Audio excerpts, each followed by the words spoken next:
Hello everyone, welcome to Scorched Earth Toys at anymoon.com's review of Titan Class Transformers Metroplex toy. This toy is obviously very large. It's too large for my photo booth, so I apologize. It's going to be a little bit less polished of a review than some of my previous reviews. As you can see, this toy, it towers over the G1 releases. It's 56 to 62 centimeters tall in bot mode, depending on where you want to measure. Since it is so big, I'm going to have to rely on a lot of photos in this review. I apologize for that. It's just really difficult to get two different Metroplexes into one frame with it being as huge as it is. This toy comes in three different flavors. You get the Hasbro Event Exclusive, Hasbro Standard Release, and Takaratomy Standard Release. The first version to market was the Hasbro Event Exclusive, which made its debut at the 2013 San Diego Comic-Con. It was $149.99. There's a label on the box that says the first of the Thrilling 30. We saw the same toy then later that same month in Hong Kong for 1,399 Hong Kong dollars. It was now relabeled as the fifth of the Thrilling 30, which doesn't seem particularly thrilling when you've got two of the same toy in there. As you can see in these pictures, the box for this toy is pretty nice, the Event Exclusive. It's kind of like a suitcase. It's got a removable sleeve that then you can display Metroplex either front or back, just without taking them out of the box. The Event Exclusive toy has foil stickers. It has 2 red guns and 12 minifigures. If you got the Comic-Con release, those minifigures were purple and red. If you got the Hong Kong ACG release, it was gold and silver. All these toys, regardless of what type of flavor you got, come with Scamper. There is no 6-gun or Slammer equivalent. Those were included with the G1 toy. I'll have a separate video for Scamper because I'm going to run pretty long on this as it is. The next release that made it to market was the Hasbro regular release. As you can see here, not quite as nice a packaging. The toy has its right arm has been removed so they could fit it into a smaller box. So you'll have to install that arm. It's not very complicated, but it can be a little frustrating. There's also 1,000 twist ties holding the toy to a piece of cardboard. It's just really underwhelming when you first open it up. It's great that it's such a huge toy, but it's kind of just super cheap looking.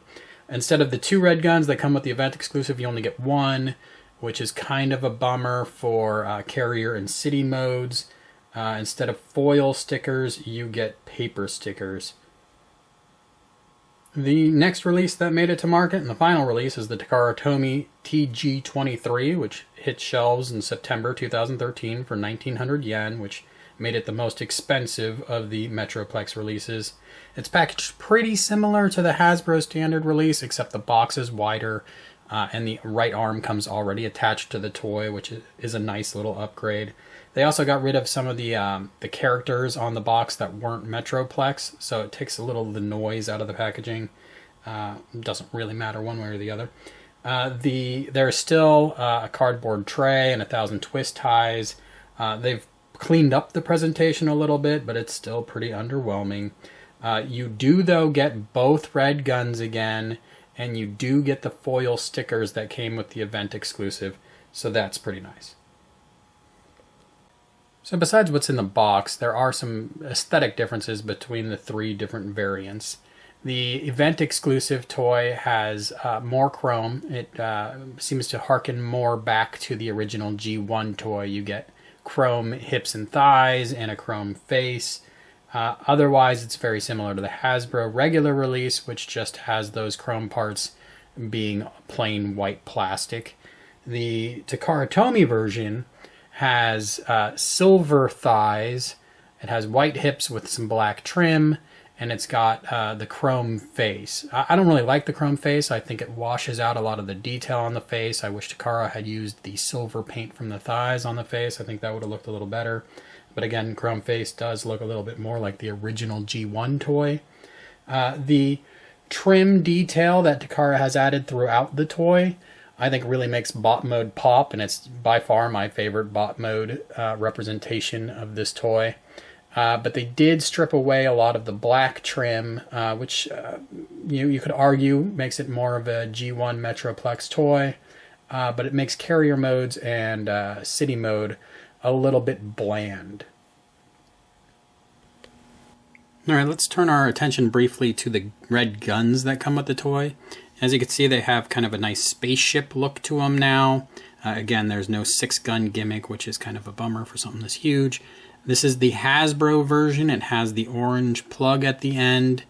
Both the Hasbro and Takara versions come with the ability to fire this missile, which, you know, I guess is pretty cool.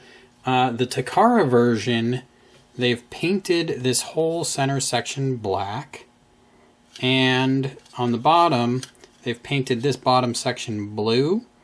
And from the front, you lose the orange ring and get a black ring. The blue kind of helps a little bit in city mode, looking like a tower, and the black just looks a little bit cleaner. So another plus for the Takara version as far as trim detail goes.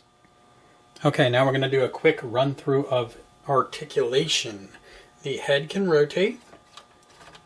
The guns can also rotate on top of the head, as you would expect for the other modes that the toy goes through. You have a rotation point at the shoulder. Nice clicky. Can go all the way around.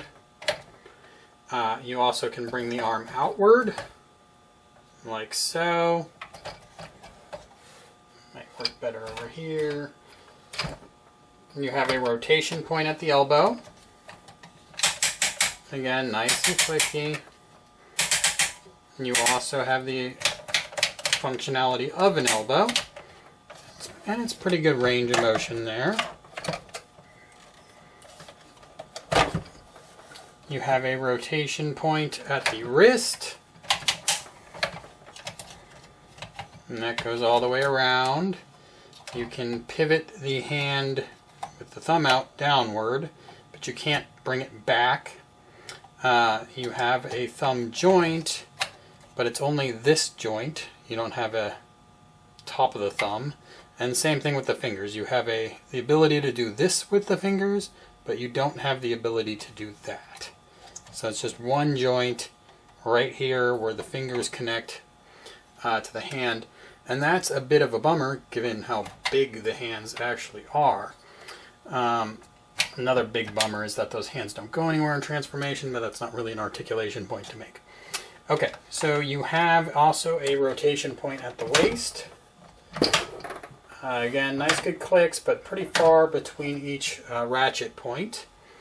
At the hips, you can come outward to a full, almost a full split there.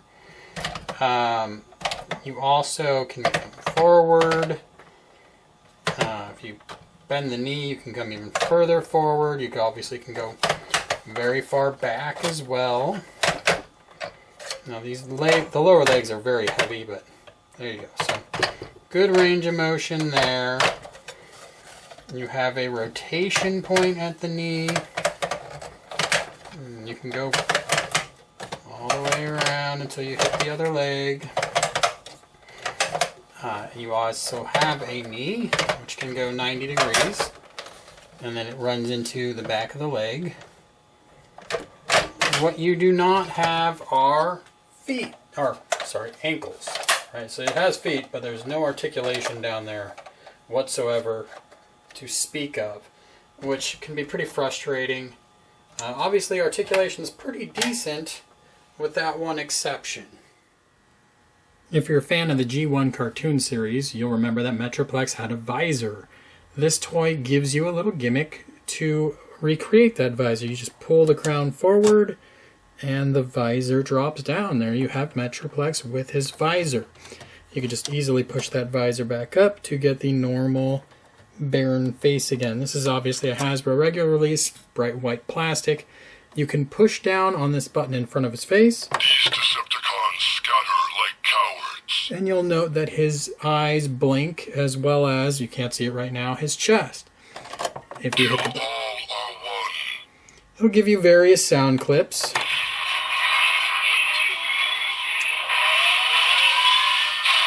Some relate to transformation, others not so much. What you also get is the ability, with a switch in the back of the head, to move his pupils, which is a kind of strange gimmick to have. So if I hit the button, Metroplex heeds the call of the last I can, prime. I'm not sure if you can see it. But his pupils are moving right now. Foolish Decepticons.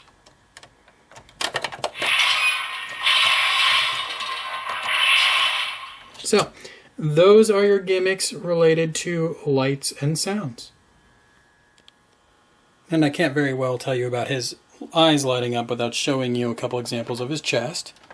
Decepticon deactivation commencing. So there you see the light blinking in the center of the chest. So it's the eyes and the chest that blink simultaneously. Nothing else blinks up. You can't select which clips you want to hear. You can't limit it to only transformation sounds or only voice clips. It's completely random Target synchronizing initiated. upon the press of that button. Okay, here we have carrier mode. This is the Takara version. You can see it's got the white big plastic expanse there. Not for everybody. There's a couple gimmicks. You have a repair bay arm that opens and closes. You have two positions that Scamper can be seated at. I borrowed a Hasbro Scamper here. He could be at this gun, which on the Takara version has some nice silver paint trim. Or he could be on the head gun, which rotates left and right. There's a little platform, that would be the neck of Metroplex, that Scamper can stand on, so he rotates with the gun. My Takara version has kind of a loose targeting scope, and it doesn't have... The Hasbro version has some black trim here, the Takara version doesn't. I think the Hasbro version in that particular instance actually looks a little bit better. Overall, I think the carrier mode's pretty underwhelming. The hands are painfully obvious in the back. All they do is fold over.